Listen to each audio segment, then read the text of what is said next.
此老，里面情况怎么样了？不是说好的10人进入万磁，可我只感应到了2人。2人？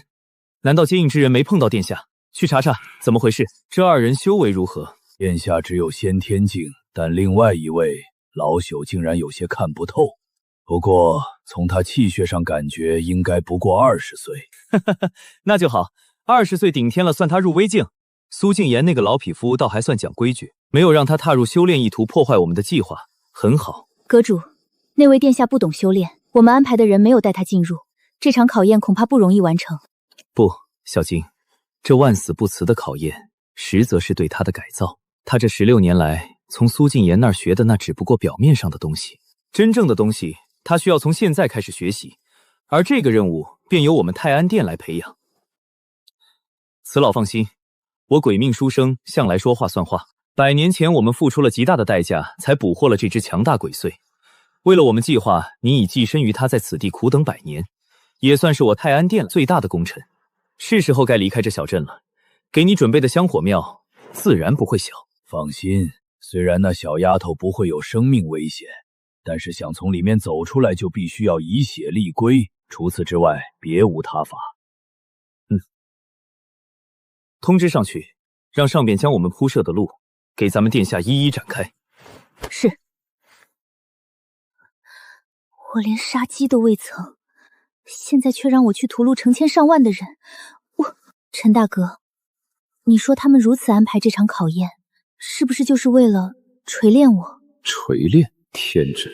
若那些人真要将他炼成合格的帝王，早该从他出生起就把他丢进江湖草莽、朝堂诡谲中摔打磨练。五指不沾阳春水，怎知家色之艰难？连一碗面多少钱都不知道，又谈何治理天下、体恤万民？明明是一个很聪明的丫头，却被他们摧毁成这样。洛离，你有你的帝王路要走，我有我的镖路要趟，咱们不是一路人，我无法给你指路，你脚下的路只有你自己迈开腿才能走出来。陈官这番话看似在撇清关系，实则每个字都在给我指路。我自幼被圈在深宅，苦学帝王之术、权衡之道，熟知家族过往，却从未沾染丝毫杀伐与鲜血。原来我缺的是这个，但为何偏偏要在大周此地逼我直面这最重要的一刻？那些人这般安排，究竟是刻意束缚，还是无心疏忽？陈大哥，你可以带我走出去吗？你确定？我确定，我洛离的路由我自己来决定，也由我自己来选择，任何人都没有资格来安排我，更没有资格来指点我。这丫头悟性挺高啊，唯有靠自己踏出一条专属的人生路，才不会无端酿成世间祸乱。倘若她顺着幕后之人的剧本，途径证明立规破局，便等于全盘接受摆布，往后只会一步步落入圈套，变成没有自我任人操控的提线木偶，沦为替旁人私欲开路、嗜血冷酷的傀儡帝王。我确实可以带你走出这片怪谈规则，但你要明白，这是他们给你的考验。如果我将你带出去，你就失败了。陈大哥，你只管带我出去，其他的事我自己来就行。我加钱。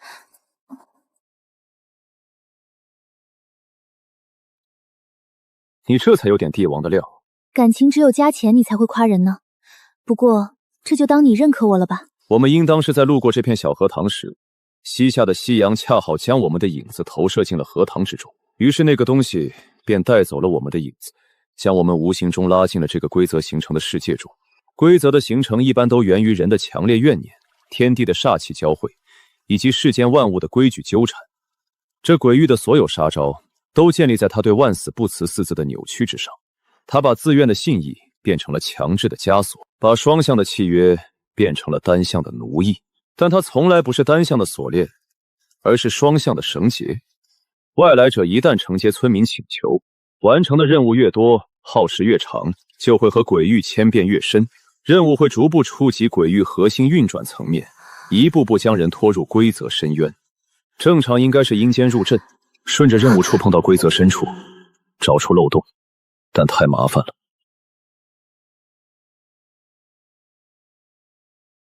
走，咱们直接去接触规则核心。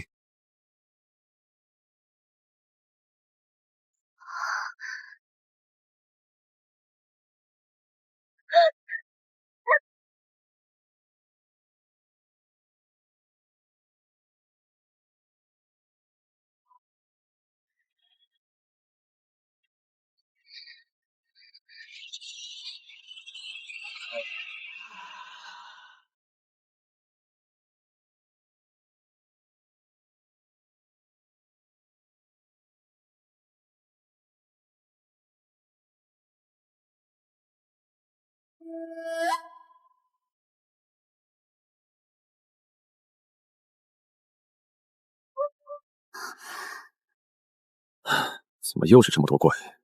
没有群攻刀法，只能一只一只砍过去了。等打完出去看看能不能合一个出来。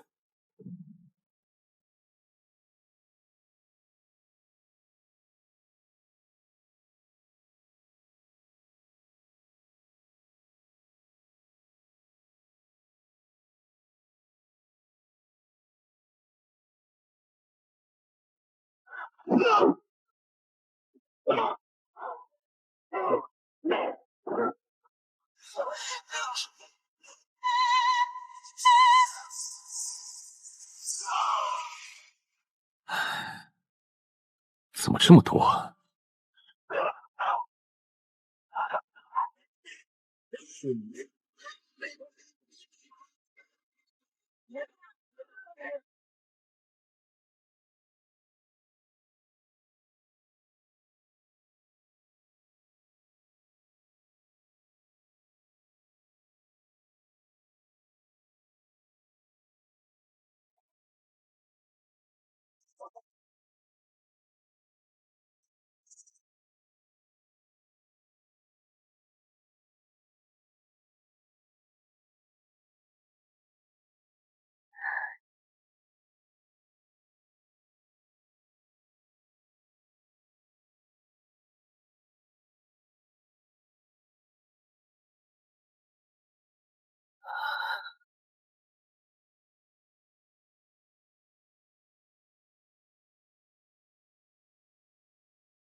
不对劲，老夫怎么并没感受到他们像预想中那样进入阳间以血立归呢？快，助我镇压规则！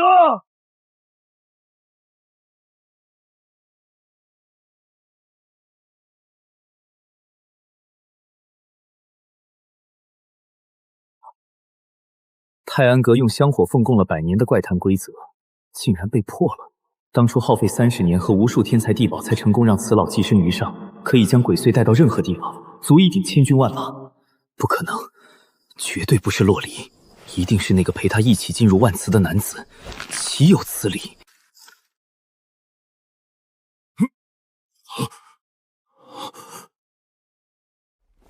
回阁主，暗影殿安排接应殿下的10名暗狼卫，在镇北关外30里处全部被人枭首。每一个都是通玄境之上的好手，且精通合击刺杀之术。那人究竟什么实力？有了这个规则能力，那往后碰到鬼祟可就简单多了。没有群攻技能真吃力啊，得提升一下实力了。把这么多年的积攒下来的家底整理整理，留几个重要的，把其他词条3合1融了试试，能不能抽个厉害点的新词语出来？靠，9个词条就换来这么3个玩意儿，不行，我不服，把这3个垃圾梭哈！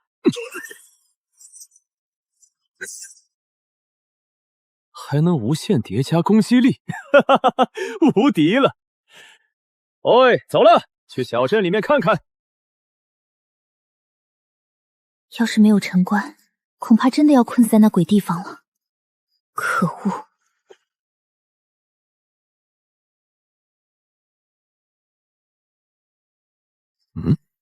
如修，这世道如修可不多见。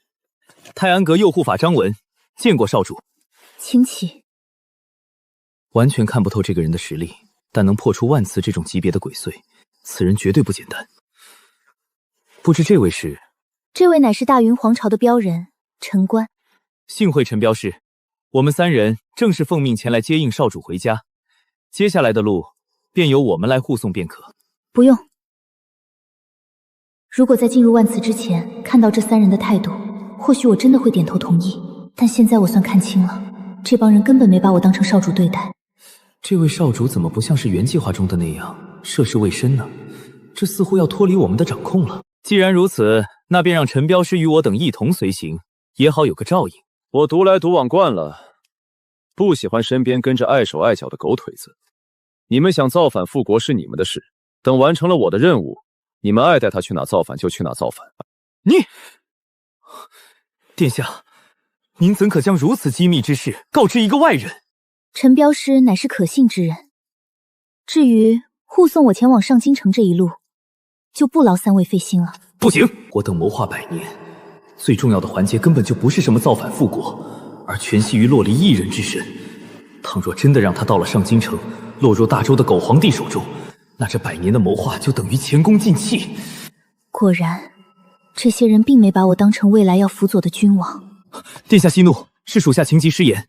属下知道您是因我等设下万此一举考验您而心生芥蒂，但您要知道，帝王气魄，首重果决。这世间从未有哪个皇帝的王座下不是尸山血海。我们此举既是考验，也是磨练。如果您连这区区规则演化的血腥都无法承受，我们又如何能辅佐您完成复国大业？读书人嘴确实毒哈，这话确有几分道理。帝王之路必见血腥，必有牺牲，这无可厚非。但真正的问题在于，这条路径是我自己选，还是被身边所谓的宗臣架着走，成为一个被野心家推到台前的祸根。多谢张阁主的谏言，也感谢你们为我亲手打造的这条历练之路。这条路很好，我并未责怪你们。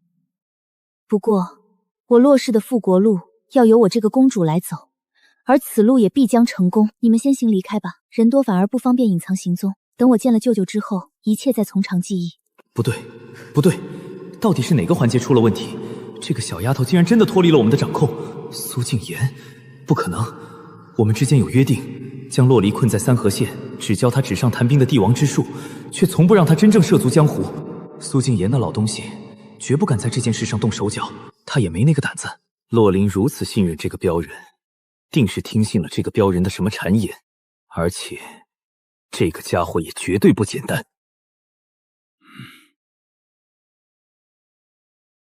我可告诉你们啊，敢拔刀，我可就全当你们是来劫镖的了。殿下，您千万不要听信此等小人的谗言，属下严重怀疑这个人有问题。陈大哥有没有问题，我心里有数，请你们退开。殿下，此人明知我们所行乃是谋逆大罪，却还敢大摇大摆地将您护送到这里。这种人如果不是个彻头彻尾的傻子，那就只能是为了求财。您可知，您现在的悬赏金可是100万两。没给钱还敢这么诬陷老子，给你脸了是吧？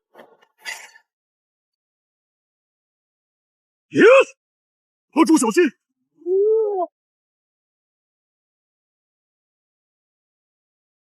多管闲事，销手斩10%的销手必杀效果，被这个不开眼的家伙给碰上了。触发血图八方被动，攻击力提升10%。好快的刀，岂有此理！成大事者不拘小节，殿下您也看见了，此辽的真面目已经被我们戳穿了，这就直接翻脸杀人灭口了。放肆！看来洛离已经彻底被这个镖人带离了我们100年的布局。但我不信啊，真有人啥也不图，就为了所谓的诚实慎信，冒着死的风险护送一个反贼头子深入大周京城。这事一旦败露，即便是个镖人也难逃诛九族的下场。这是人啊！好，殿下，那属下今日就让您看清这个小人的真正嘴脸。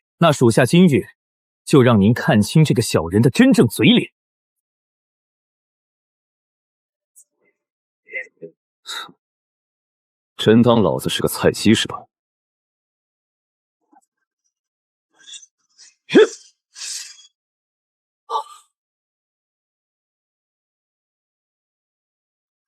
不好，司府镜！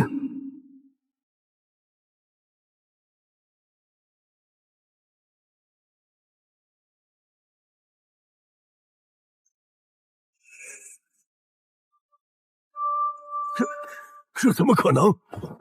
小小的三河镇，怎么可能会有子府镜的镖人？好你个苏静言，竟敢违约！论境界，张文也算是子府镜，但这个男人的刀法太快了，连我的神识都无法捕捉，绝不是一个普通的资府境，连我恐怕也不敌。不行，损失1名阁主和3员大将，此事必须禀告苏盟主。你不觉得现在耳边清静多了吗？我没让你加钱就不错，说谢谢。你这复国之路似乎远比我想象的要复杂且阴暗，而且这张文的态度明显有问题。但这3人一看修为就不简单，这全给砍了，我到时候怎么和舅舅交代啊？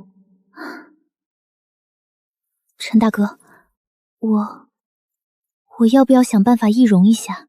不用，你要是实在嫌自己长得丑拉我眼睛，就戴个面纱吧。我是怕那通缉令会给我们这一路招来很多大麻烦。你现在才知道有大麻烦了？不过你这不掩耳盗铃吗？这确实，简单的易容，只要有点眼力的武者都能看出痕迹，反而会增加更多注意。不过陈大哥，我还有个问题，你说我这通缉令早就已经发布了，为什么偏偏在这个时候大范围传开？你说会不会是我小姨干的？如果是你小姨，那就说明她一开始就知道这一路的刺杀注定失败，而且她也会把你的具体动向和时间透露给大周皇帝。那样的话，边境早就是天罗地网了，根本不会让你入境。可这一路我们几乎没碰到任何大周官方的杀手，这就说明大周皇帝根本就不知道你从哪里入境，只能先发布通缉令，让贪财之人提供线索。如果不是小姨，那就只能是我那从未见过面的舅舅苏文渊那边出了问题。行了，先别想这些有的没的，一会儿跟我去镇子里的标人联盟据点看看，然后再找间客栈休整一晚。好。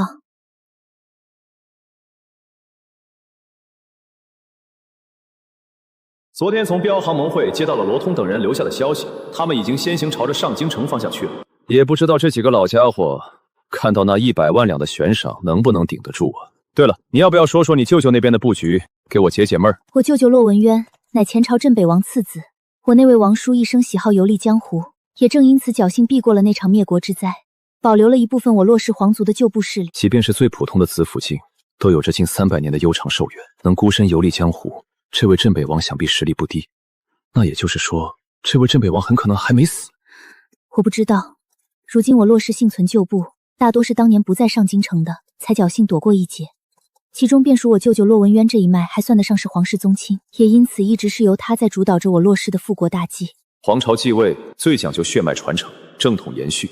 那镇北王一脉同样也算是皇族血脉，同样有资格继承大统。只要他们想办法弄死洛离，这个正统皇室血脉，他们自己就能顺理成章地成为第一继承梯队。自古无情最是帝王家，留着洛离一定有点说法。你之前说你们准备了100万大军，还有数十个江湖组织势力，除了昨天见到的那个读书人，还有哪些？那人名叫张文，来自泰安阁，是一个传承了数百年的顶尖帮派。像这样的江湖帮派一共有25个，大多是当年受过我父皇资助，如今愿意助我复国，也算是偿还当年的恩情。你笑什么？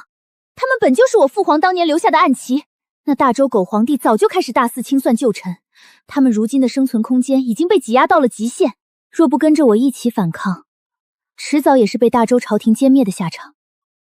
他们帮我，也是在帮他们自己。我就是突然想到了高兴的事情。那森罗殿呢？这也是你父皇帮衬过的势力。这个我倒是没听说过。那其实说白了，真正幕后头领都是那个苏文渊呗。100万大军隐藏在上京城周边关隘之内，江湖组织已经分散渗透进了大周境内各个势力中，只等你到位，到时候振臂一挥，表面听上去确实天衣无缝啊。那是。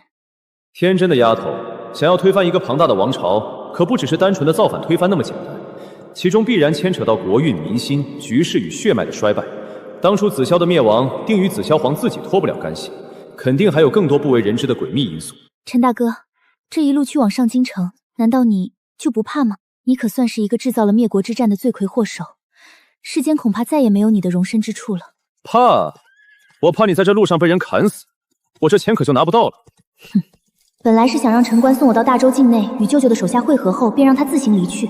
真是搞不懂他为什么这么坚定，非要独自送我去上京城。舅舅派来的人见一个砍一个。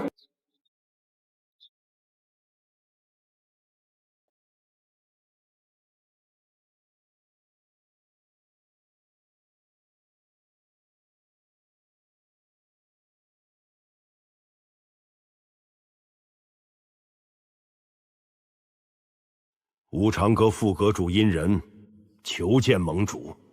进来。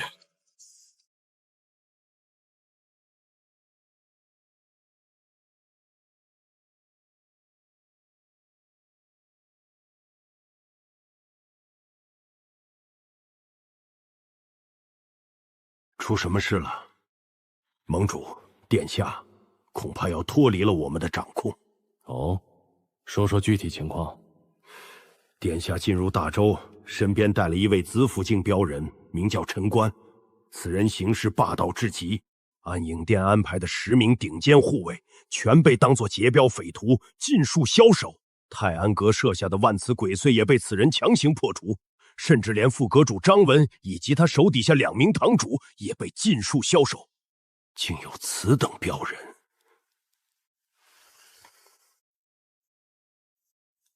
这种切守自身规矩，连造反的镖都敢护的镖人，在这世道上可不多见了。您说，这会不会是苏敬言那家伙故意为之的？哼，这个还用说。那老家伙到头来还是心有不甘啊，竟然给老夫留下了这么一颗硬钉子。盟主，我们应该怎么办？他们2人已经在来上京城的路上了。一旦殿下进入上京城，没有达到我们的要求，我们准备了100年的计划，很可能要前功尽弃。老殷啊，说过多少次了，万事要镇定，急则生乱。子府境虽然算得上是能镇压一地的高手，但他终究是一个人，只要是人，就必然有他的欲望和追求。我问你，他为何会冒着天大的风险护送一个造反公主入上京城？这，盟主，您的意思是，那个叫陈官的镖人也想在这场复国之局中分一杯羹？那你也太小看人的欲望了。所谓的镖人恪守规则，只是在追求他们心中的目标。信仰也只是镖人的鬼话。在先古时期，这样的镖人都不多见，更何况是如今这个乱世。如果本盟主没猜错的话，那个镖人的年纪应该不大吧？盟主果然料事如神。据说那陈官年纪不足20岁的子府境。我那侄女洛离年纪也不过16，她有一半的影族血脉，这一族被称为上天的宠儿，天生丽质，容貌倾城，便是放在这10大皇朝，那也是拔尖的存在。自古英雄难过美人关呐。100年前的紫霄皇，不就是碰到影兰皇后才酿就这个悲剧吗？盟主，那小子难道是想屠人？哼！吩咐下去，先对症下药，如果不识抬举，就让他直接消失。我逆天盟多一个子府不多，少一个也不少。记住，不计任何代价，必须让那丫头走完我这个大伯为她100年铺垫的复国之路。今日开始，你们25殿先按照计划行动起来。是。对了，一定要在周天元没接触洛离之前，让他走完本盟主为他安排的帝王洗礼。这天下已经让姓周的做了100余年，也该还回来了。本王就先送他这第一份礼。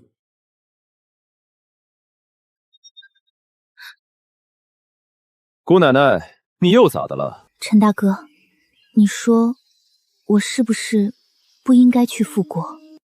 你妹的，我是不是不该说这些？怎么给他心态说崩了？你不要问我该不该复国，你应该问问你自己，问问你那死去的父皇母后。没错，我要为惨死的父亲母亲讨回一个公道。多谢陈大哥提点。我是不是又说错话了？苏敬言这个死鬼老头，如此放心的让这么一个丫头骗子来复国，原来是因为她压根就不是那块造反的料。这丫头到底有什么底气，就敢孤身前往？难道就靠她那个舅舅骆文渊？二位是？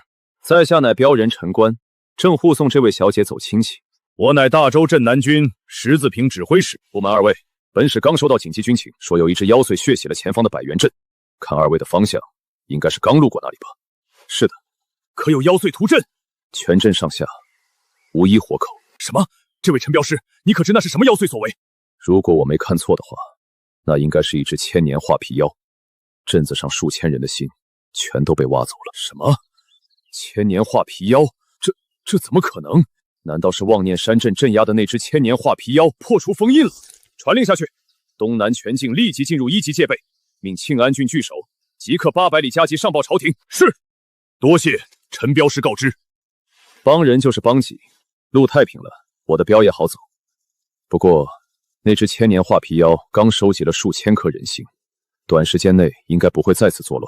你们眼下要做的是立刻封锁消息，安抚民心。确实，如果此事传开，必然造成地区动荡，百姓惊慌之下四处逃难。多谢陈镖师提醒，分出一队护送这2位前往庆安郡城。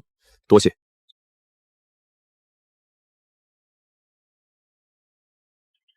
那家伙怎么带着殿下跟朝廷的人勾结在一起了？不知道，无论这个镖人有没有跟大周朝廷勾结，此事必须上报。是。那只画皮妖呢？回殿主，那只画皮妖现在躲起来了。他说要吃饱了才有力气干活。岂有此理！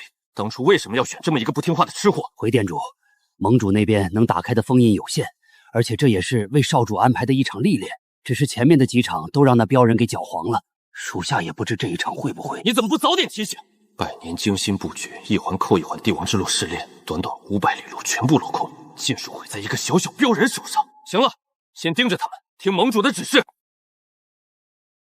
陈镖师，已安全到达庆安郡，我等就送你们到这儿了。多谢，路上注意安全。昨日才在野外歇过，今日又刚到郡城，怎么还要休息？从今天开始，我的刀就要六亲不认了，你最好有个心理准备。这家伙难道又是想让我掏钱？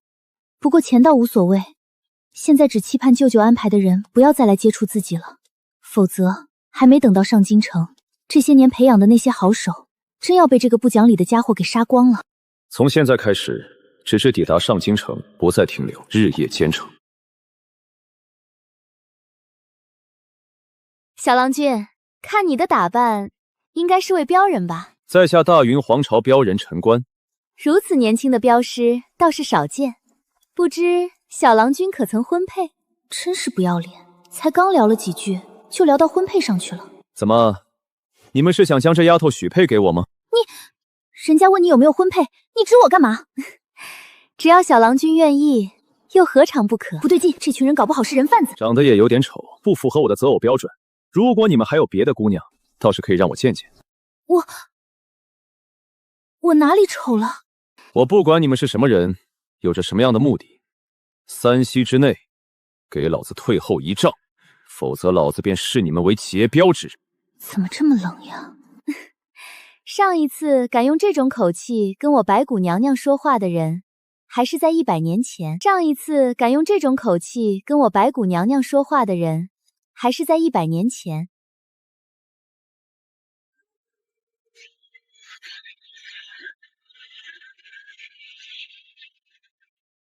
陈官，不要以为你一个子府境就没人能治得了你。是吗？至少你们这些人还治不了我。想让他跟你们一起造反，就给老子滚去上京城，老老实实的等着。等老子将这小丫头安安稳稳的送到太傅府，你们爱怎么折腾就怎么折腾，都跟老子没关系。但现在别妨碍老子赚钱，简直狂妄至极！区一个镖人，竟敢将复国大事视作儿戏，从未见过这般无法无天的家伙。我们昨夜查实，他并未勾结大周朝廷，镇南军也只是顺路护送，无凭无事却敢肆意挑衅我盟，不惧朝廷律法。这小子到底在盘算什么？根本让人捉摸不透。放肆！你们眼中当真没有我这个殿下？殿下，我等来此都是为了您的复国大计，而这个陈官处处与我等作对，已经打乱了我们的100年大计。他这分明就是在阻拦您复国。当我是傻子吗？你们是在为自己复国，还是在为我复国？殿下，您误会了，属下只是以此试探一下陈镖师，看有没有亏欠你的美色。现在我们已经验证他人品绝对没问题，但他突然出手斩杀白堂主，与我断月殿结仇，我等可以不计较，但也已经不适合护送你去往上京城了。接下来就由我等护送吧。又是试探，这些人都把我当傻子糊弄。不需要，你们回去告诉我舅舅，复国之路可以由他来谋划，但我脚下的路必须由我自己来走。你们现在立刻给我离开，一切等我到达上京城，与他会合之后再说。这丫头的蛮横不讲理的劲儿，总算是用到别人头上了。殿下，此次复国大计，我断月殿上下13200口人，全都将脑袋别在了裤腰带上。谋逆之事一旦失败，结局就是我们所有人都得死。你现在必须按照盟主的计划，随我等一同进入上京城。哼，这连哄带吓都用上了，说的好听，什么脑袋别在裤腰带上，要不是为了满足心中的那些私欲，谁敢豁出命去？如今我能信任的人，怕是只有陈官了。一共是13个，子府镜4个，通玄巅峰5个，人有点多啊。你这个得加钱啊！这个家伙护镖居然还坐地起价！加多少？你报数。他们胆敢阻拦，杀无赦。好，爽快！这9个家伙每人10两，一共就算你90两，剩下的菜鸡算赠送。给你们3息时间滚蛋，否则老子就当你们是劫镖的。区一个刚入子府境的毛头小子，口气竟然如此之大。既然敬酒不吃吃罚酒，那就给本店主去死！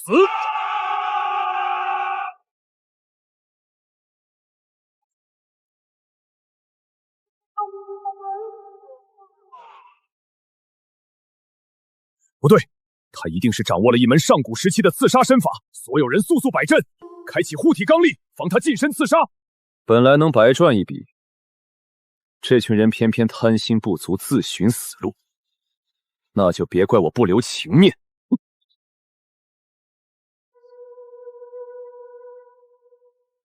中奖了啊，朋友们！这10%的概率都能被你们直接碰上，这搞得我都不知道该说你们倒霉还是运气好。血屠8方叠加10倍刀气，此条无境界压制，难怪1击必杀概率直接拉满。帅不帅？你这钱加的值吧？哼！来来来，别愣着了，这一笔的白条赶紧给我补一下。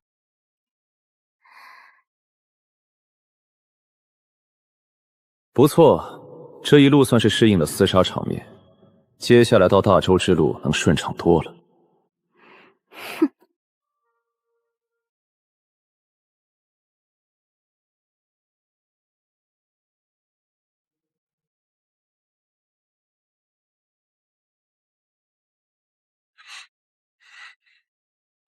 这是子府境战力波动，整整4位子府境高手陨落于此。快封锁现场，立刻通知郡守大人，将此事以最高级别上报朝廷。短短2日，先是千年画皮妖血洗百元阵，如今又有4位子府高手尽数陨落，这庆安郡的天怕是真的要乱了。断月殿派出的顶尖强者全军覆没，这损失可谓惨重啊！唉，断月殿那些蠢货竟然没有第一时间派人去处理现场，结果这些人的尸体完完整整的落到了朝廷手中。哼！当初是怎么跟你们交代的？你们欺人为何不派人盯着？盟主息怒，我等也未曾料到会是这个结果。4位子府境，外加9位通玄巅峰的高手，谁能想到会全部折在一个镖人手中？叶枫，将殿下帝王之路交给你泰安阁，你就是这么给办事的。传令下去，命影部不惜一切代价，必须抢回那13具尸体，抹除所有痕迹。是。具体说说那个陈官。这个横空出世的家伙，直接将百年的布局捅了个对穿，打得满盘皆乱，甚至已经开始威胁到整个逆天盟的存亡。这一切仅仅发生在这短短不到3天的时间里，这谁能信？盟主，根据属下调查来的结果，此人生于大云3河镇，据传此人极为贪财，无论是人还是物，只要肯掏钱，连阴碎的活他都照接不误，并且什么地方他都敢去。最重要的是，他押镖10年，从未失手过。如果真的贪财，玄镜司那100万两的悬赏令，他早就接了，何必与我们为敌？我开始一度怀疑是假消息，但再三确认后，才敢将这份情报呈上来。他到底图什么？好你个苏静言，好啊，好得很！你竟然妄想用一个镖人来阻止我洛氏复国！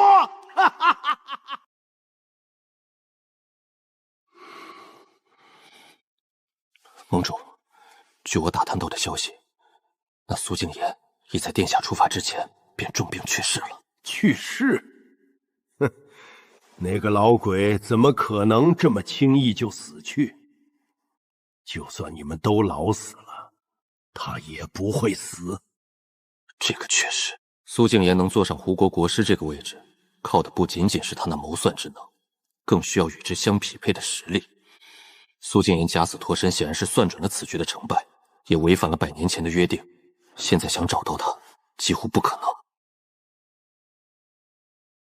此乃龙脉煞影，去放出那些老朋友，让他们助你们一臂之力。龙脉煞影，这可是能够解除大周龙脉镇压，释放封印了数百上千年的大妖大魔的禁忌之物。必须在3天内夺回洛离。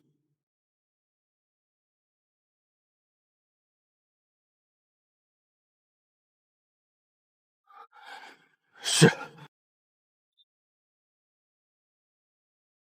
这一路出奇的风平浪静，只不过这丫头好像患了失语症，一路上除了手渴了饿了喊几声，就没说过多余的话了，还真有点不习惯了。怎么，发现造反不是那么简单了？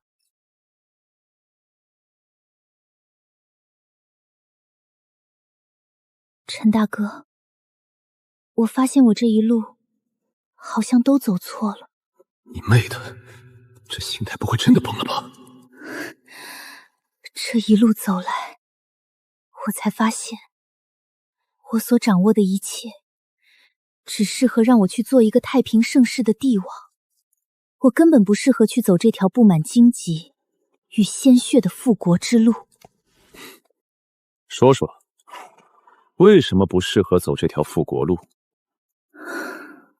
因为这条路完全掌控在我舅舅手中，我不清楚他的计划，但我知道，按照他安排的路线走下去，我必将成为一个手上沾满无辜者鲜血的女帝。难道你见过坐上那位置不沾鲜血的帝王？我紫霄皇朝的历代先祖手上确实都沾满了鲜血，但流的每一滴血都有其意义。可我舅舅为我打造的这条路，却将屠刀伸向百姓，伸向那些为国戍边的将士。你这样还真有点未来女帝的样子。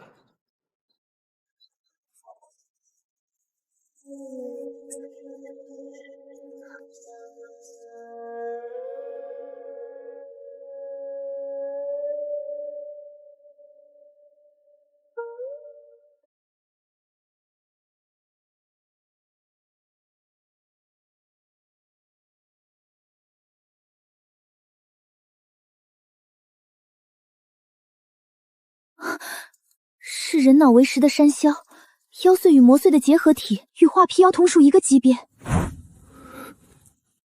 吴刚脱困，便有如此新鲜的脑子送上门来。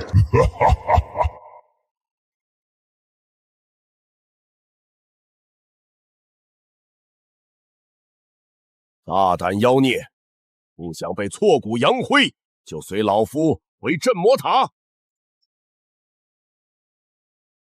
是你，老东西，那就先拿你开刀。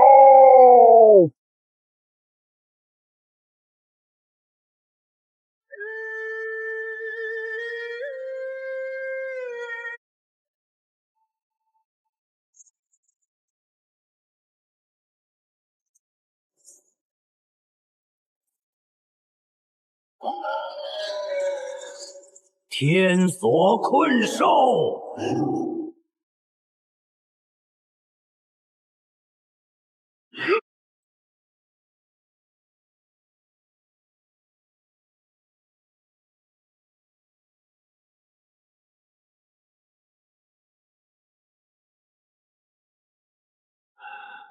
你妹的！还以为这老家伙有多厉害，结果一招就被这怪物给秒了。就这？这怎么可能？你被镇压了200余载，实力怎会不减反增？刚才老者的话只有一个可能，在镇压期，有人一直偷偷的投喂他。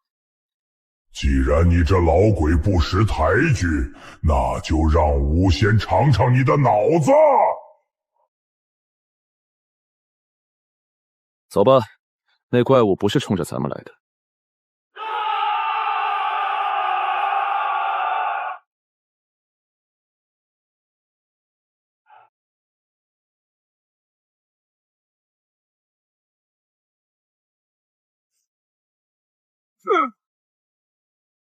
张将军，带着兄弟们先撤，立刻向上京求援，这是命令。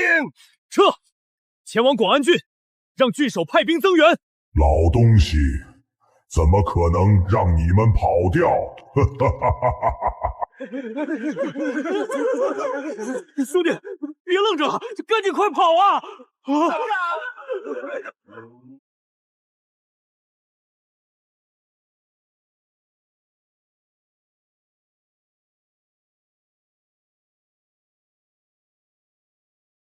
这恐怖怪物竟然就这么被一刀给秒了！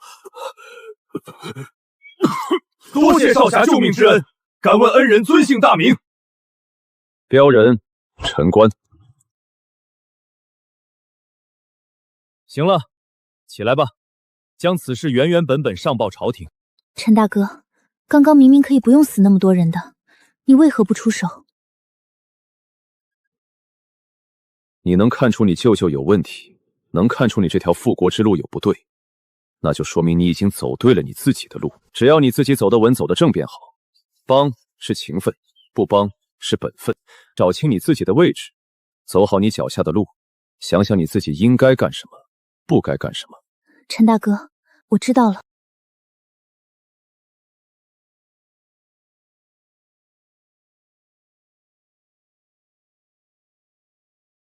陛下，800里加急。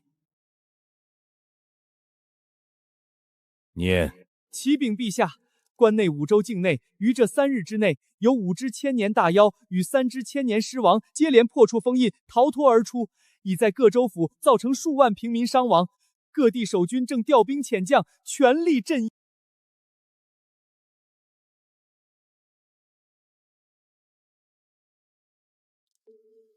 看来是他来了。他来了。陛下，您说的是那洛氏遗孤？除了他，还能有谁值得躲在阴暗中的那些人如此兴师动众？若是寻常的镇魔塔，年久失修，跑出来的也该是不成气候的小妖小怪才对。可偏偏这3日之内，连续8只千年妖魔破风而出，这每一只对我大周而言都是一场浩劫。这正是削弱我大周国力的最佳时机。看来洛北王始终是没有放弃啊。陛下，这洛氏余孽蛰伏100年，显然早已准备好了一切。这次真的会撼动我大周国运啊！连你都知道的问题，朕又岂会不知？那你说说，朕现在应该怎么做？陛下，为今之计，当立即调遣镇魔司、镇妖司，全面加固关内所有镇魔塔的封印，绝不能让其他的妖魔再脱困而出。否则等洛氏遗孤一声令下，那些洛氏余魔以及他们掌控的那些妖魔，就能直接掀翻我大周的江山社稷。朕也想啊，但无论加不加固封印，他来了，结果都是一样。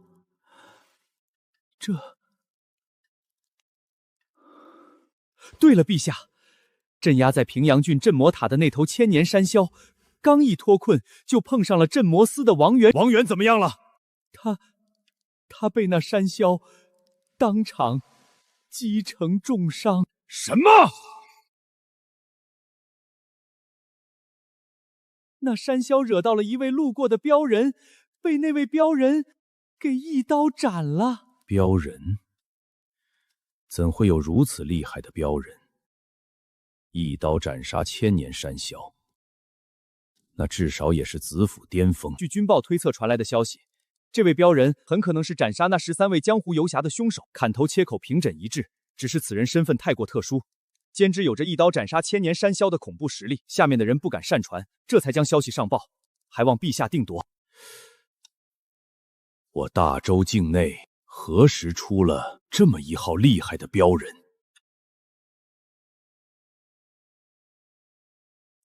既然以前名声不显，那就说明这位镖人很可能不是我大周之人。难道是？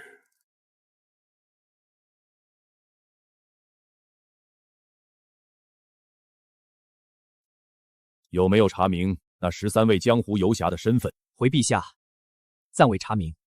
不过，这些人最低修为也是通玄中期，其中更有4位是子府境高手。连子府境都出动了吗？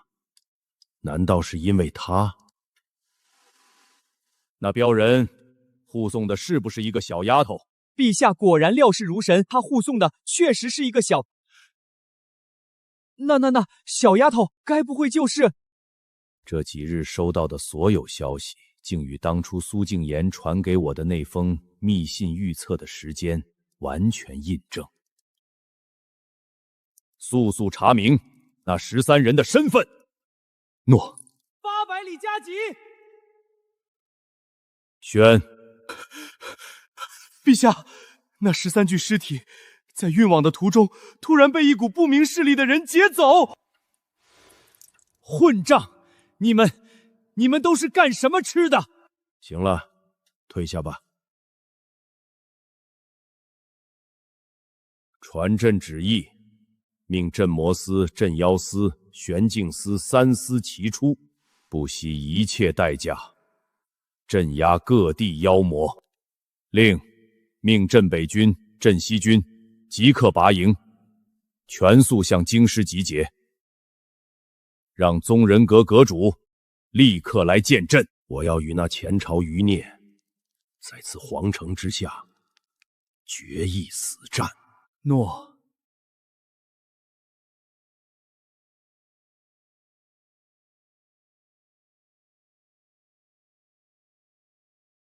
臣刘敬宗见过陛下。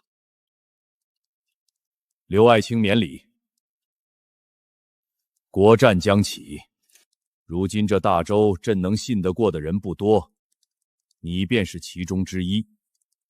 现在有一个极其重要的任务要交给你。我大周来了个镖人。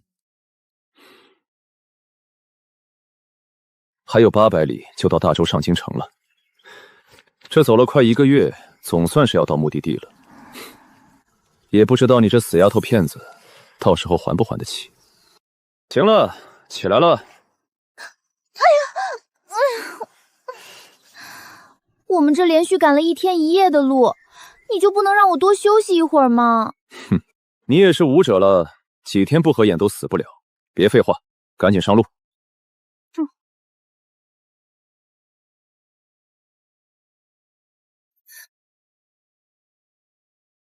好美的小姑娘啊，你这张皮子我很喜欢哦。好俊俏的小哥啊，这结实的臂膀，这冷峻的眉眼，比起那小丫头，我更喜欢你。你妹的，这画皮妖不会是个死基佬吧？小哥，跟你商量个事儿，你呢跟我走，我就放过这个小姑娘，怎么样？你给老子滚！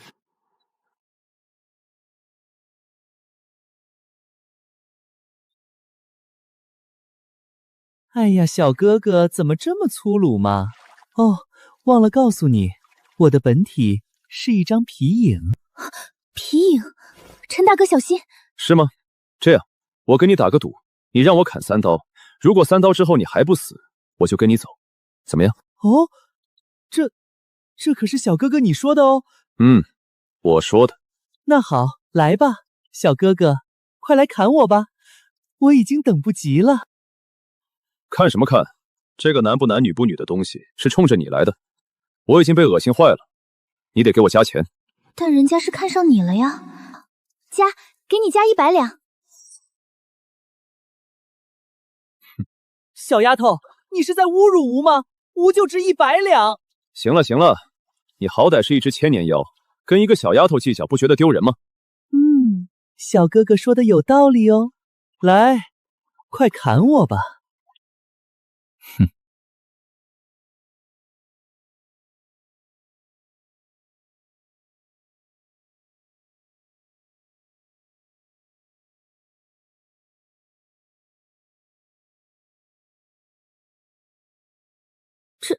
这个家伙就这么被陈官给砍死了。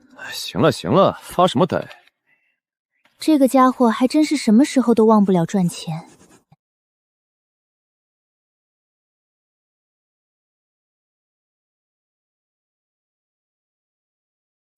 陈大哥，这周围太安静了，要不要找个由头，跟这死丫头再收点学费？这才多久，这丫头片子居然对危险这么敏锐了。不用理会他们。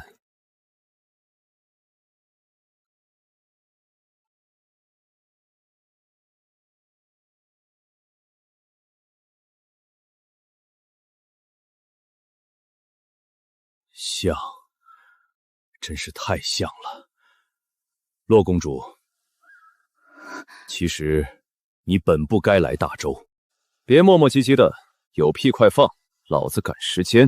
你住嘴！这位镖人，本官乃宗人阁副阁主刘敬宗，奉陛下之命，特来迎洛离公主入京。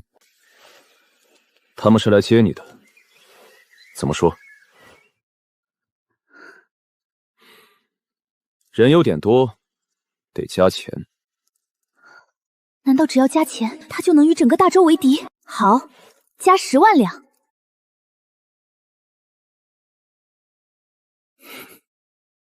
这位镖师，滚！我陈官行镖，神鬼不义，给你们3息时间后退10丈，让开道路，否则我就当你们是劫镖之人。刘大人，这3，哼！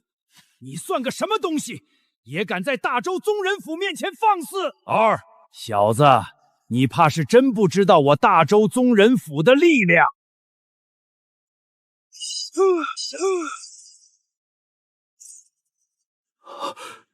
这家伙竟然真敢动手！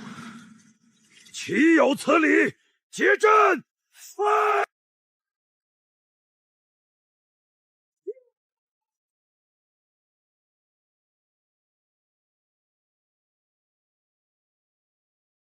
你们是想迎接客人也好，还是想擒拿反匪也罢，都去上京城里等着，等我将镖送到，雇主交接完毕，钱到账，你们想怎么玩随便。他是在执行镖人那古老的规则：镖在人在，镖亡人亡，镖行之路，神鬼不忌。让路！刘阁主，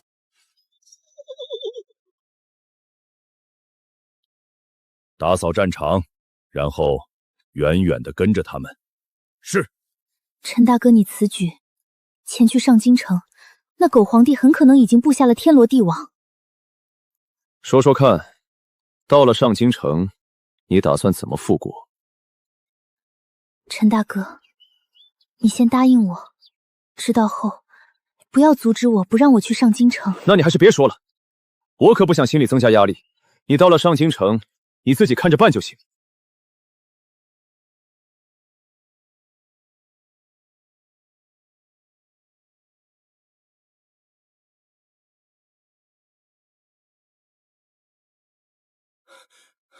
王爱卿免礼，快说，刘敬宗那边情况如何？回陛下，任务失败了。什么？细说经过。刚传回的密报，刘阁主跟那镖人刚刚表明来意，那个镖人便突然发了疯，拔刀相向，当场斩杀宗人府赵宗老以及玄龙军130余人。那镖人为何要对我大周将士下此毒手？听说洛离那边加钱了。加钱？臣也不知是不是消息有误。据刘阁主传信，洛离一加钱，那镖人是直接将他们当成了劫镖之人。劫镖之人？镖人行镖确实有权利斩杀任何劫镖之人，可这规矩里却不包括皇朝的官方势力啊。洛北王那边呢？我们也发现了他们的踪迹，看样子他们也想从那镖人手里抢走洛林，但因为我们的人先一步赶到，他们并未露头。至于现在，老臣也不知其动向。陛下，今日又有20尊千年大妖破出封印，祸乱各。如今我大周23郡郡郡告急，还请陛下早做定夺。宗人府白道然奉诏前来觐见。白阁主，我大周如今的局面，想必你也听说了，此劫可有解法？解铃还须系铃人，陛下问题不在于各地解封妖魔和前朝余孽，问题只在于您与洛离公主的态度。陛下要不直接派大军，不惜一切代价，先将那丫头拿下再说。你真当洛氏余孽都是傻子不成？他们费尽心机放出这些妖魔，目的除了牵制我们，再一个就是防着我们对洛离动手。今日我们敢动大军，明日解封的恐怕就不是20尊，而是200尊了。陛下时间不多了，那丫头如今距离上京城已不足700里，那镖人与大周翻脸之事，想必躲在暗处的镇北王也已经收到了消息。陛下，时间不多了，有些事你是时候该给洛氏一个交代了。天道轮回，报应不爽。好，那就有劳白阁主亲自去跑一趟了。朕希望那个丫头能来跟朕当面谈一谈。是，陛下。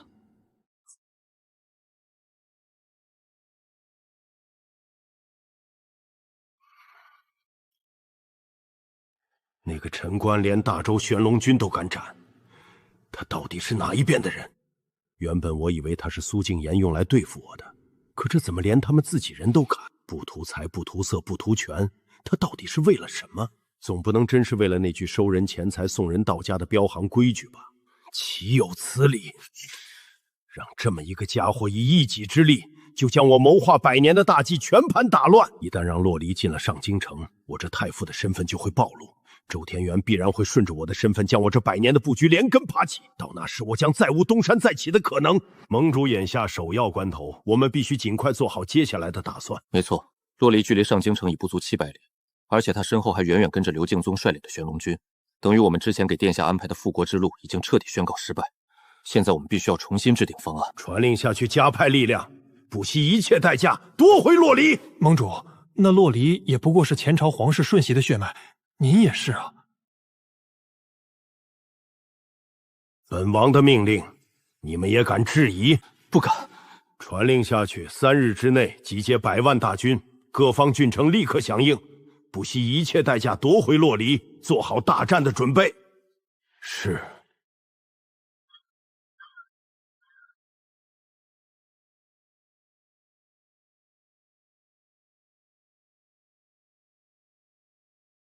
丁，宿主坐地起价成功，发财了，60万两了。走吧，距离上京城还有600里，估计等到了你就习惯了。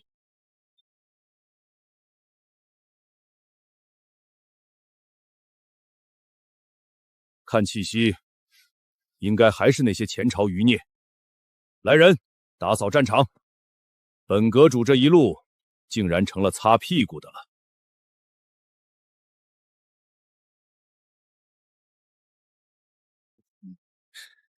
我说你呀，能不能打起点精神，好好准备一下，接下来该怎么跟你那个好舅舅里应外合去造反夺位？怎么里应外合？我现在已经被大周皇帝的人盯死，还怎么造反？怎么着？听你这意思，好像这反造不成了，还赖我头上了。如果没有城关，别说造反了，自己能不能站在这里还是个问题。那条所谓的复国之路，即便最后走通了，坐上皇位的人也绝不会是我，因为这条帝王之路从一开始就不对。可是这片土地，这万里江山，再怎么说也是我骆家的。陈大哥，你是不是从一开始就不想让我去造反？我什么时候不想让你造反了？开什么玩笑！这2天我砍得那么带劲儿，现在可不能让他打了退堂鼓，否则自己这趟镖不是要打水漂？这小丫头就算不想复国，也必须得去复。这可是超级丰厚的任务奖励和超额的标点啊！陈官虽然爱钱，但当初毅然决然地护送自己进入大周腹地，实际上就是想用他自己的方式阻止我因为复国造成生灵涂炭的悲剧，因为他从一开始就不相信我有造反的能力。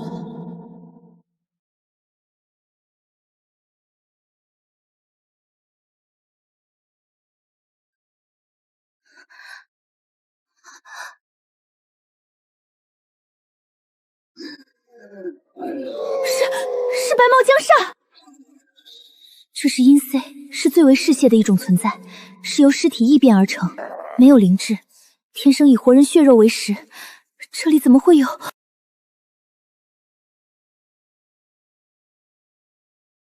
怎么会有这么多阴霰？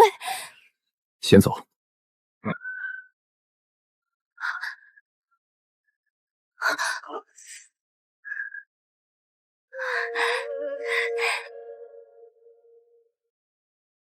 这是有人将附近的镇妖塔的封印破开了。不好，那竟然是阴霰白浆！快，封锁城门，绝不能让任何一个人跑出去！这是要将这一城的百姓全都当成给这些白浆的祭品吗？陈大哥，你能不能出来？不能！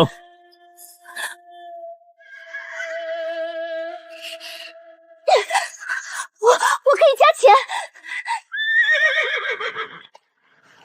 那些当官的都不管，轮得到你管？你记住，老子是镖人，不是救世主。我有我的职责，你有你的造反之路。这些怪物没有伤害你，那就跟老子跟你没关系。你要真想救他们，就赶紧滚去上京城。又是我的好舅舅，又是他放出来的。我全都明白了，舅舅他们的目的根本不是简单的大军对垒，而是用这种堪比邪祟的手段，用全天下百姓的性命逼着大周皇帝妥协。他为我打造的这条复国之路，就是要用无数无辜者的鲜血，将我的心彻底染黑，让我变得冷血无情，能接受甚至是适应这种将万民视为刍狗的行事方式。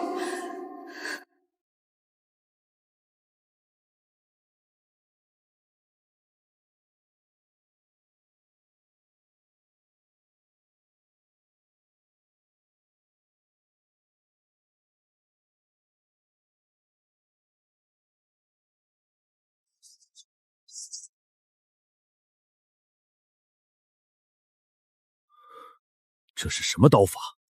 不对，刀身上似乎附着了一种至阳至刚的气息，正是这种气息，天生就克制着白毛江煞这类阴霰邪物。这怕不是只存在于古老典籍传说中的存在。鬼兵，相传它是应劫而生，逆劫而来，使命达成后便消失，可不能被任何人控制。可他这把刀却半其未有消失，这到底是什么兵器？他不是冷血无情，是碰到这种事，如果让人求他才出手，那样会使他心意难平。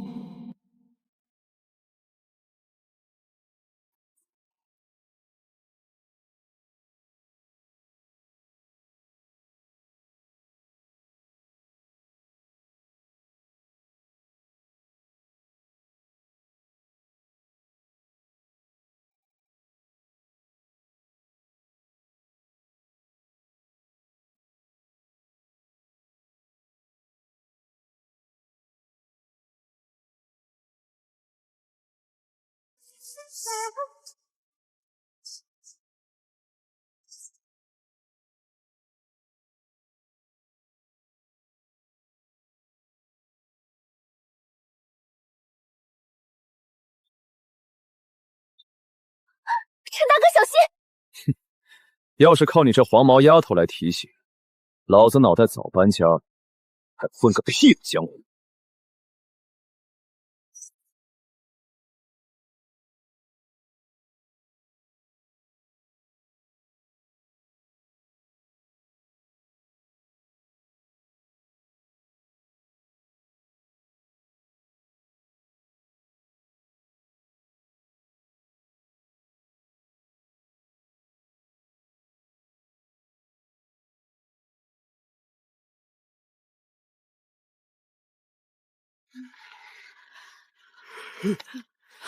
大侠，有大侠来救我们了！大侠救命之恩！大侠，谢大侠救命啊！我们的力量已经恢复的差不多了，先撤，去看看那个人将我们放出来，到底要派给我们什么任务？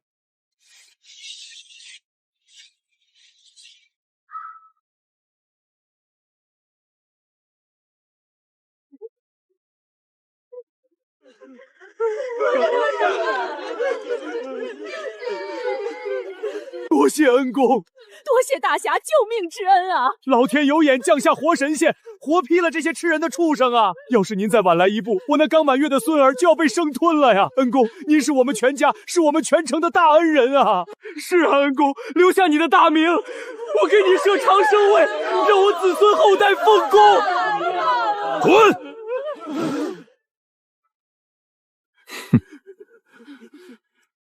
耽误老子赶路，信不信老子把你们全扔出去，喂那些白毛怪？是。好人、怜悯、大义，这三个词在这个妖魔乱世中是不应该存在的东西，也是我镖人的大忌。我只是个镖人，我不需要对天下人负责，只需对镖主负责。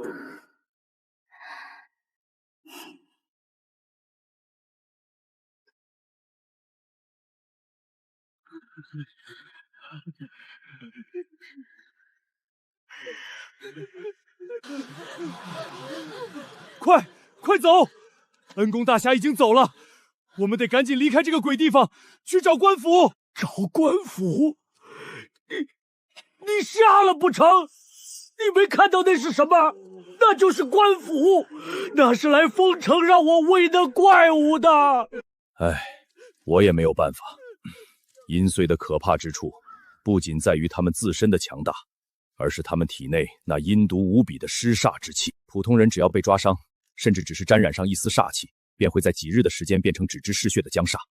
若是不封城，放任任何人出去，一旦尸煞蔓延，到时候大周朝要面对的就不是一个镇子的危机，而是整个天下的尸山血海。来人，派快马去通知周边郡城，调遣镇魔司的高手前来清理现场。是。其他人跟上。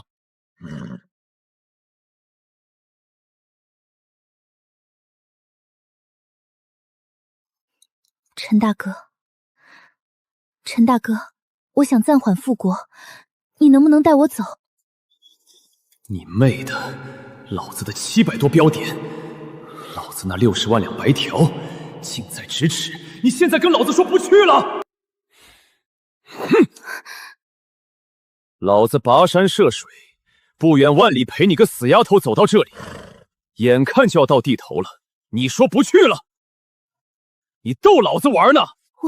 我，这些妖祟阴祟全是我舅舅放出来的，他们屠城不是为别的，就是为了让他们吃饱恢复力量，帮他攻打大周，全都需要用这些无辜的百姓血肉来喂养。如果我再往前走，死的人会更多。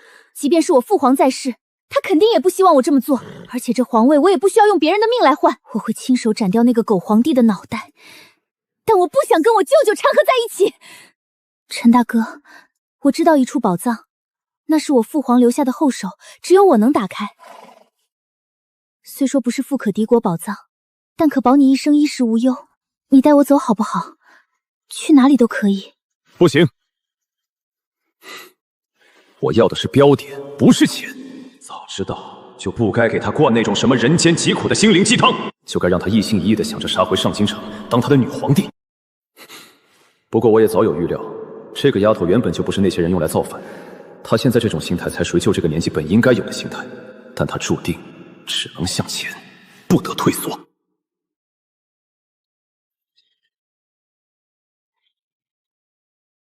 洛瑶，你有没有想过，造成这一切的因果到底是什么？因果？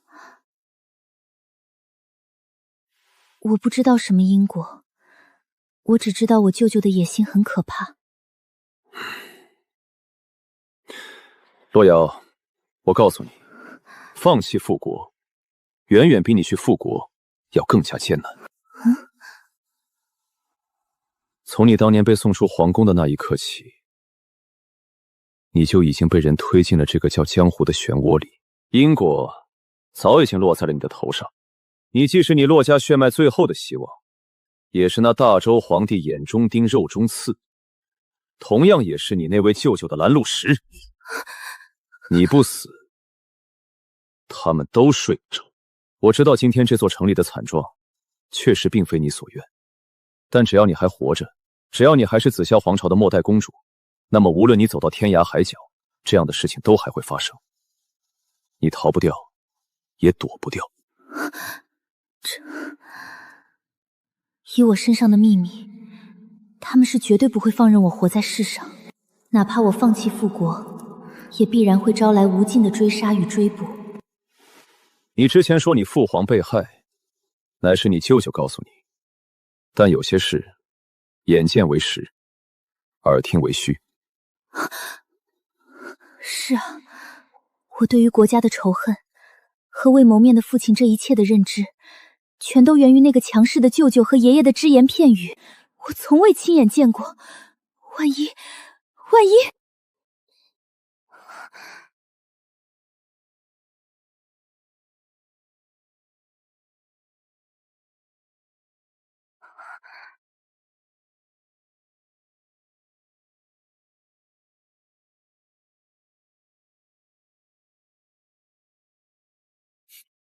我还以为你会等到这丫头冲到上京城，砍了大周皇帝的脑袋，才肯跳出来呢。在下大周宗人府阁主白道然。此人名声如雷贯耳，乃大周公认的第一高手。传说曾以一己之力镇压过一头为祸人间的蛊魔，那是足以毁灭一国的人间灾难。能镇压蛊魔，此人的实力可想而知有多恐怖。标人陈官，陈官，若你不姓陈，我几乎都要怀疑你才是真正的洛氏遗孤了。也不无道理。若是陈官来谋划复国，以他的帝王心术和那深不可测碾压一切的武力值，10个大周狗皇帝恐怕都不够他砍。幸好你不是洛氏遗孤，否则我大周恐怕真是十死无生。哎呀，过奖过奖。不过这也很可能是那大周皇帝家祖坟烧的香比较高，幸好没让我投胎在洛氏皇家。也幸好周天元他的祖坟选得好，才能让你护送公主殿下入我大周，否则别说一个大周皇朝，此刻整个天下恐怕早已是生灵涂炭。这是什么意思？陈官有这么重要？很荒谬，让我觉得他才是那个真正决定整个大周命脉所在的关键人物。哎呀呀呀，你这可太抬举我了。行了行了，别夸了，你再夸我就要飘了。其实我今日前来并无别的意思，就是想来给这位师妹讲一个故事。师妹？说来话长了。北海有一鬼族，其名为影，乃是受天地眷顾的宠儿。这一族之人不仅血脉天生便具备净化世间一切诡异的能力，而且族中男子个个英俊潇洒，女子更是倾城倾国，万里挑一。100年前，影族曾派出一名圣女行走于我荒渊之地，机缘巧合之下，结识了一名刚刚从十方沼泽镇压妖魔归来的皇子。二人私下产生情愫，洛天红便将那位圣女带回了紫霄皇朝。那位圣女展现出了不似凡间的才华，短短3年时间，她便帮助当时处在夺嫡弱势的洛天红取得了绝对的优势。但也就在那个时候，紫霄皇朝周边突然被无数嗜血妖魔袭扰，边境危急。迫于无奈，那位圣女以一人之力镇压了整整1500头嗜血妖魔，驱赶了近100只鬼祟，令那蛰伏于深渊的古神不敢动弹分毫。最终，洛天红便凭借着这无人能及的赫赫战功，坐稳了紫霄皇朝的皇位。然后呢？你可知，那为祸边境的1500头嗜血妖魔，为何会突然袭扰皇朝？皇子夺嫡，不愧是影族血脉，一点就透。没错，原本洛天红是所有皇子中最没有希望坐上那个宝座的一位，但就因为这位圣女的出现，彻底打破了所有皇子心中的预想与平衡，所以便生出了歪心思。在圣女显现血脉之后的某一天，皇宫之中突然来了一群神秘人，强行带走了那名影族圣女。这给了洛天红一个沉重打击，他发誓要亲自接回影皇后，于是便走上了一条变强之路，彻底沉迷于修炼与征战。在影皇后离开后的那10年里，他竟真的凭借自己的力量，再次镇压了1000多头从十方沼泽踏出为祸人间的大妖大魔，也因此与那十方沼泽里的古魔产生了交易。紫霄皇朝的灭亡与这些被镇压的妖魔有关？是，但也可以说不是。那影族圣女当时都被带走了，这小丫头片子又是从哪里冒出来的？影族圣女的离去，使得洛天红将一切精力都放在变强之上。那些本已放弃皇位的皇子们，心中再次生出了不该有的野心。是那被镇压的那些妖魔？没错，那些残暴的阴岁，还有那画皮妖白江，这些都是你母亲当年镇压的妖魔其一。而你父亲镇压的那些，大多来自十方沼泽。说白了，你父亲与沼泽古魔之间只是一种交易，那些妖魔是他用来牵制古魔的体牌，但这种交易毕竟是一柄双刃剑。于是那些皇子便暗中勾结了十方沼泽里的敌对妖魔。所以我父亲是死在这些妖魔手中？不是，这些妖魔只是一个引子，关键点便在于你母亲镇压的那1500头残暴妖魔。你本不应该出生。因为你身负的影族血脉是那些妖魔鬼怪的天生克星，也是那影族绝不允许出现在外地。一旦他们发现影族血脉在外被分散，整个大洲都将危矣。当初你母亲为了防止给紫霄皇朝带来灾难，在你出生之时，她便提前将你彻底封印。她离开之后，那镇压那1500头残暴妖魔的任务就继承到了你这个拥有镇压血脉公主身上。只要你在紫霄皇朝的国都之内，那被镇压的1500头残暴妖魔便会永世安分。但就在你父亲一次领兵出征之时，你被人偷走。你刚离开国都，那座镇魔地宫的封印立刻减弱。1500头残暴妖魔当场暴动，直接挣脱出了200多头，造成整个紫霄皇朝动荡，浮尸百里。你父亲得知这个结果，当即命令国师苏敬言不惜一切代价去寻找你，他自己则亲率100万大军开始镇压那流窜出去的200多头残暴妖魔。功夫不负有心人，他加深了地宫封印，花费了整整3年时间，斩杀了其中100头挣脱而出的阴髓，最后的100头也被他尽数捕获，凭借一己之力硬生生镇压了这场动乱。然而谁也没想到，就在他准备将那100头妖魔重新封印的那一日，他最信任的哥哥洛文渊携带十方妖魔偷袭，导致他遭到严重反噬。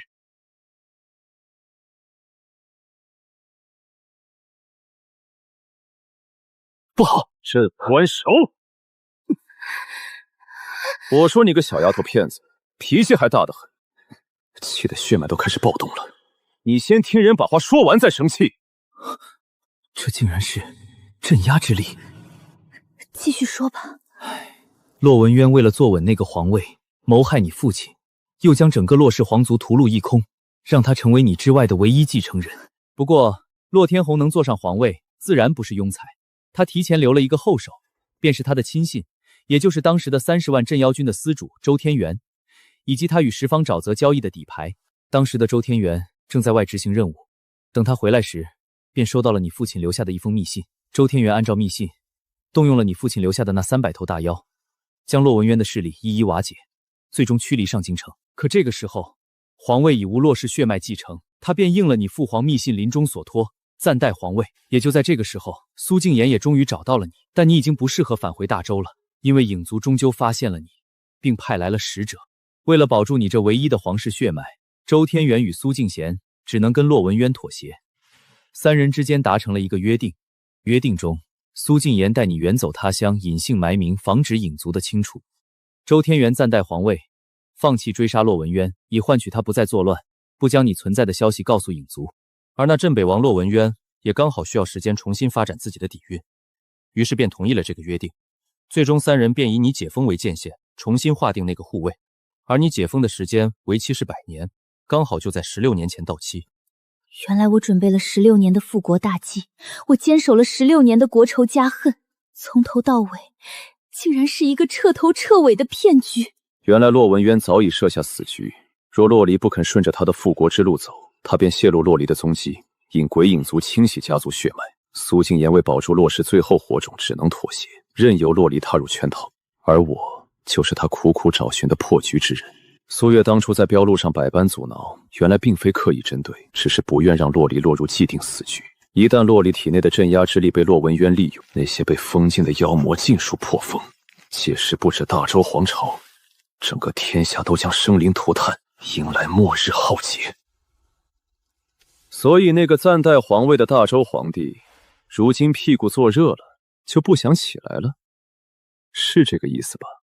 谁知道呢？人心最是难测。我奉师命留守大周，本就是为了等待师妹归来，将这段过往讲给她听，顺便将她母亲的遗物交还于她。如今我也算是了却一桩心事，接下来的路如何抉择，便全看师妹你自己了。你老师是苏静言那个死鬼？我老师他最近可好？他怎么会有如此恐怖的力道？我已是天象境修为，竟然连他随手一拍都扛不住。他此刻应该正和洛天红在地府凑一桌下棋呢。你与我老师有过节？过节？那个死鬼用20两银子就把老子从大云皇朝忽悠到这鸟不拉屎的鬼地方，你说我跟他有没有过节？20两银子就敢趟这九死一生的浑水，当真是个狠人。出发前爷爷交代过，当年他将我血脉解封的信物交给了一位亲信，待我到达上京城，那人便会交给我。现在看来，这一定又是受洛文渊的胁迫，把这最重要的一环扣在了上京城。可恶！哎，你说这些废话干嘛？瞅给他气的。师命难违，所以说这个小丫头现在就是一个行走的灾难，对吧？影族能被称作上天的宠儿，不只是因为他们的血脉拥有净化诡异的力量，更恐怖的是那血脉深处的传承之力，那股力量能封印与解封世间妖魔。我刚刚交给洛离的这枚玉佩，正是解开她身上封印的钥匙。难怪这丫头平日里又笨又弱，毫无亮眼之处，原来是血脉之力一直被封印，从未解锁。行，那我也走了。行。真正强横的力量藏于血脉传承，如今人族血脉稀薄，早已没了上古神威，反倒妖魔鬼怪能完美传承种族力量，这也是人族弱势的根源。而影族便是拥有顶级血脉传承的异族，洛离的血脉含藏诸多恐怖能力，可别一时冲动引发天下大劫。算了算了，跟我无关，我只是个过路的镖人，本职就是把这丫头平安送到上京城，后续如何与我无关，反正只要酬劳到位，万事皆休。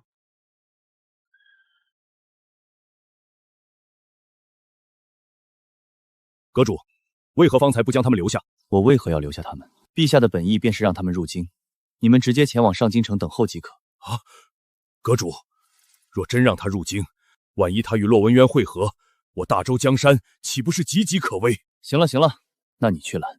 陛下的旨意，所有的内情我都已经尽数告知，听与不听皆是你们的选择，与我无关。往后莫要再来烦我，否则我的良心会痛。刚才听白道然的意思，洛离的杀父仇人是洛文渊。那问题来了，我现在的任务是护送洛妖去见洛文渊。洛文渊万一突然蹦出来要劫镖杀人，我到底是砍还是不砍？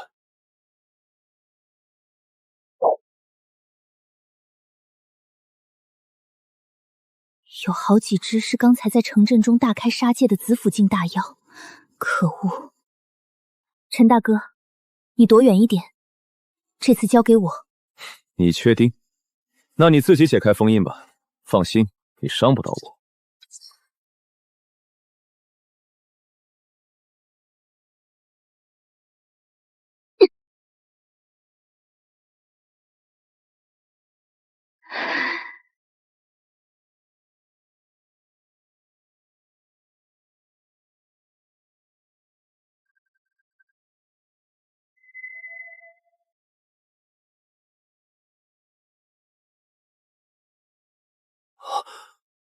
我去，这影族到底是个什么逆天种族？别说，还真挺好看。这个小娃娃是那个影族的人，姓骆的那个家伙，他不是说影族女人已经被人抓走了吗？该死的，我们都被那个家伙给耍了！不好，快动手，绝对不能让他释放净化之力！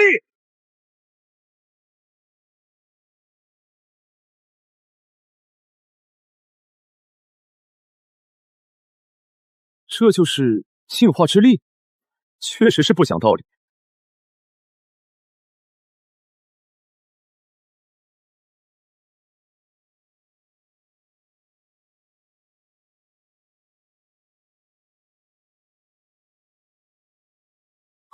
这个是死亡之力，镇关手。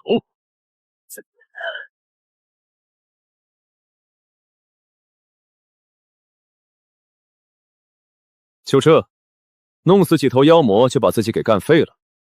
明明20两银子就能搞定的事儿，非要自讨苦吃。现在好了，还害得我们损失了2头日行千里的坐骑。这到底是仙女还是魔女？刚才那股带着圣洁气息，说她是9天玄女下凡都不为过。可现在说是9幽魔女降世，都有些贬低了她。这股力量丝毫不比那些顶尖的邪祟妖魔差，甚至有过之。难道进化之力的死对头便是死亡之力？难道一旦过多的动用进化之力，便会导致另一股力量失控爆发？这也就说得通影族在世间根本不显的原因了。他们虽然拥有这种堪称逆天的力量，但伤人的同时，也必然会伤到自己。原来桃花仙和喜儿他们所说的万劫不复，指的是一旦让这个丫头被仇恨冲昏头脑，过度动用体内的进化之力，那么她体内积攒的死亡之力便会在顷刻间爆发，将万里河社化为灰烬。这简直就是一个行走的灭世灾难啊！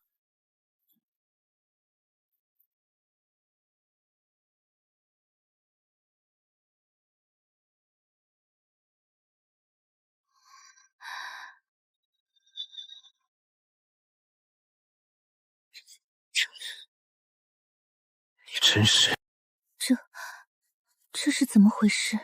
这是你弄死的，你没看见？赔钱！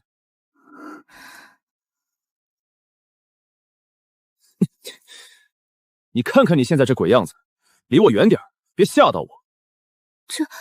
这是怎么回事？这丫头不像是装的呀，难道她自己都不知道，她这血脉之力解封后还有2种形态？陈大哥，我这是怎么了？是不是中毒了？这还不是你自己作的？我不知道，我的血脉传承里根本没有这种记载。没有？难不成他这个影族人不小心长歪了，变异了？亦或者说是中了某种邪恶的诅咒？这好像真是一种诅咒。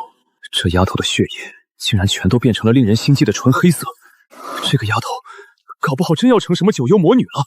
陈大哥，我这样子还能变回去吗？你这本就是你应该有的样子，你让我怎么给你变回去？可你刚才在我额头上点了一下，我身上那股奇怪的力量不就消失了吗？你真当我是神仙，无所不能啊！当初绑定系统获得了3种奖励，第一是无坚不摧可以不断升级的斩马刀，第二是万法不侵的标人体，第3就是这镇压世间一切邪恶的镇关手。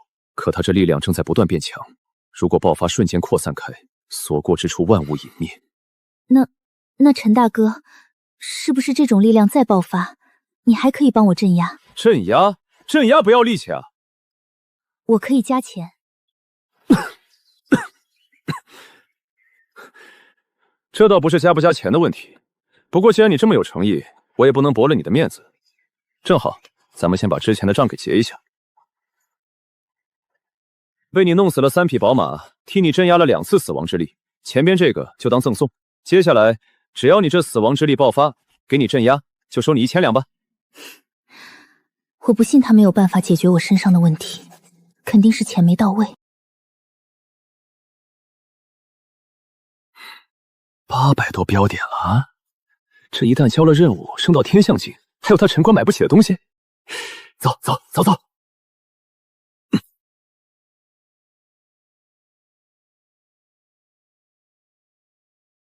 距离我的人生巅峰也只差这最后的400里路了。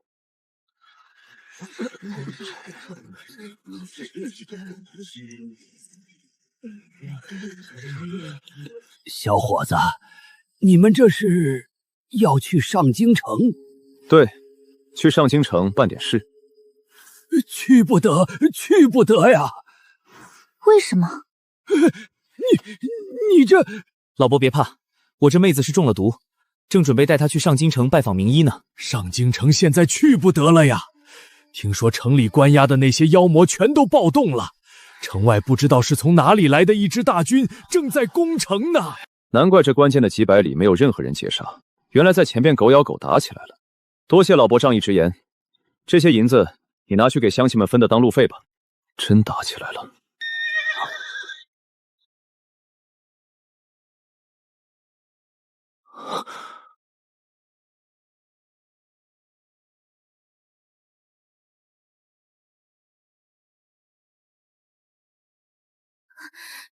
陈大哥，我这股力量好像一沾染到鲜血就会变强。不对，我本不想将周天元想的那么坏，也不想将洛文圈想的那么无情，但现在不得不承认，这两个家伙都不是人。他们都知道这丫头身上的古怪，都知道这个傻丫头只要不断的吸收血气，就会加速激活她身上那诅咒，也知道这诅咒一旦被彻底激活，这丫头便活不长了。他们都等着利用这个丫头生命中最后的一点余热，去灭掉对手，去扫出对手手中他们无法扫出的底牌，好让自己能够安安稳稳地坐上那个位置。陈大哥，我体内这股力量到底是什么？一种血脉诅咒，这应该是你们影族为了防止血脉外流，特意种下的一种血脉诅咒。它就藏在你的血脉深处，18岁便会彻底爆发。这既是一种保护自家血脉不被玷污的极端手段，也算是一种对胆侵犯影族血脉之人的终极报复。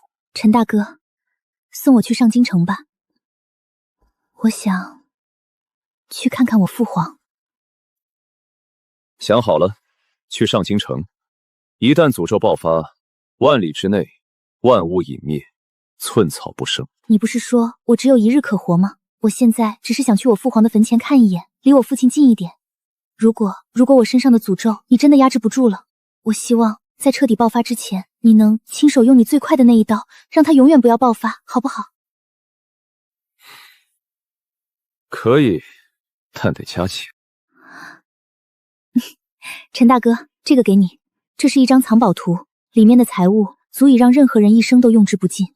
你以后就不要再走镖了，即便是这10朝，也不过这个妖魔乱世的沧海一粟，太危险了。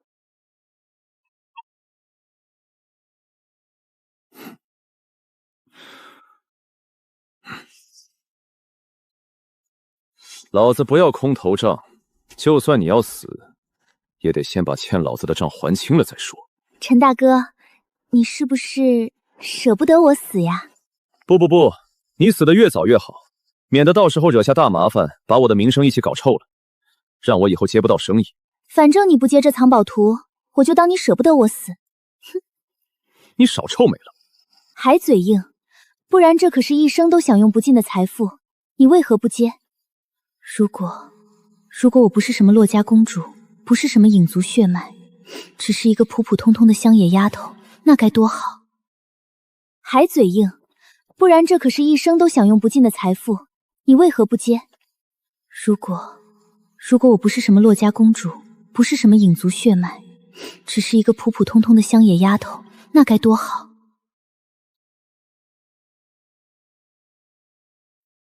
这场惨烈的攻城战，就是为了洛离而打，为了制造足够的血气，彻底引爆他体内的诅咒之力。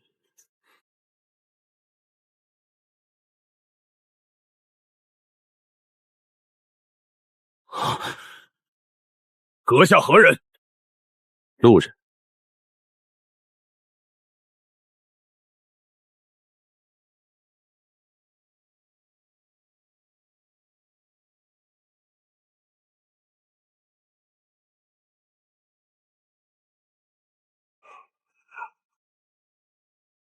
滚开！